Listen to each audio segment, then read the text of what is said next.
Many times in New York, it's not the lawsuit itself, but the threat of the lawsuit that is a real problem. Oftentimes, people subject to a lawsuit or threatened with a lawsuit decide to settle bad cases because they're worried about incurring the costs of litigation.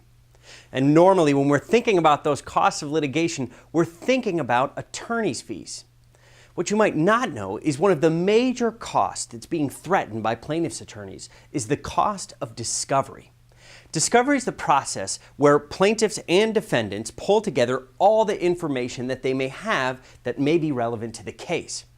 But now, in the age of the internet and computers, the amount of information that's available is massive.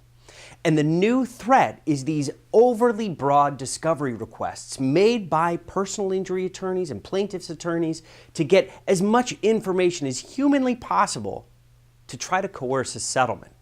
The information is not being used and doesn't intend to be used for the case.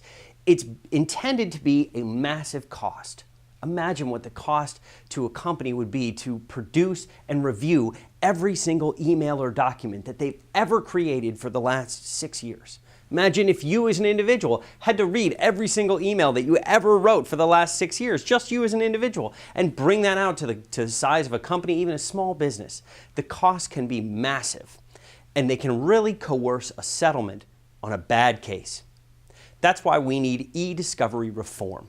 We need to reform our discovery process so that the information gathered is specific toward the case, so that these overly broad discovery requests that are being used to coerce settlements don't stand anymore.